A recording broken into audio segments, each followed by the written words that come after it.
To continue here, there's a few ideas that are really important to understand with Adobe Illustrator, and I'd like to just kind of point out a few of those for you. So if I create a square, and then I hold down the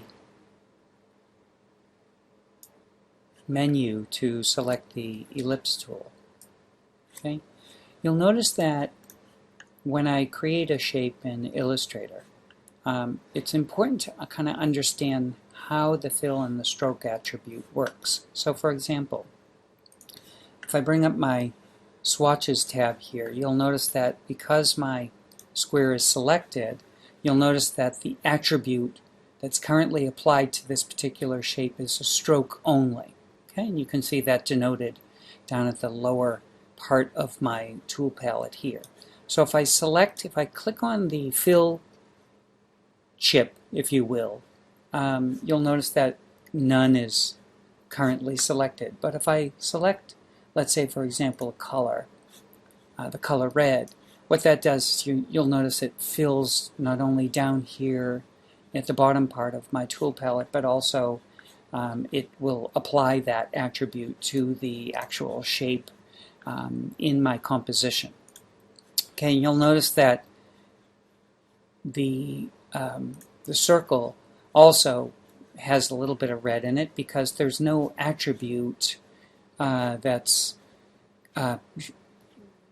shading or hiding the object either below it or in front of it. So for example, if I select my circle shape and I select the fill chip and I fill that with white, or if I fill it with another color, you'll notice that both of these objects, the red square is filled with red and it has a black stroke attribute, and then my green square is filled with green and it has a black stroke attribute. So I can easily come over to my tool palette and turn off the stroke attribute for both of these shapes, so that now what I'm left with here is just a fill attribute for both the square and a fill attribute for the circle. And so as you continue to draw shapes in Illustrator, again I'm just going to change just to kind of denote or to add a little bit of contrast here. As you continue to draw shapes in the program,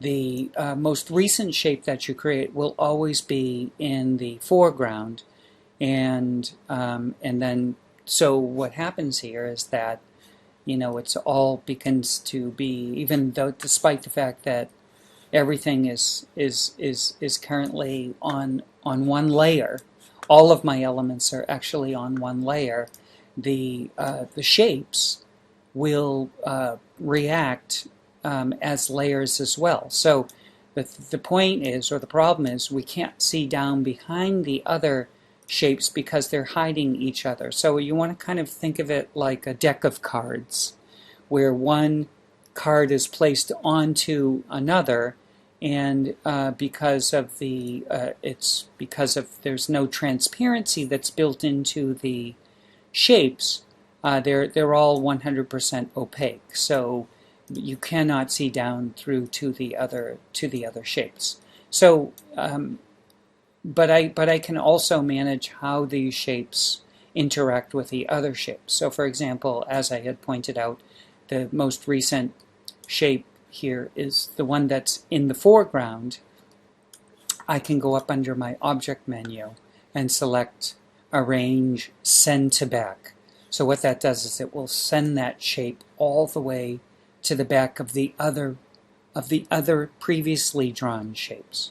Or I can bring it to the front. Or I can select my red square and then bring that to the front. So you can see each of these shapes can be managed and how they interact with the other shapes on the page. Now, because we're going to be working largely or mostly with opacity, 100% opacity, and essentially with flat shapes, you can also manipulate the transparency for the shapes as well. So for example, if I select my square and I change my opacity from 100 to, say, for example, 50% in the transparency palette, you'll notice what happens is that it brings the opacity down to 50%, and now I'm able, because we've added transparency to the shape, I'm able to see down below the other shapes. And so essentially that's how Illustrator kind of manages both paint attributes, transparency, and how layering works when you manipulate shapes within the composition.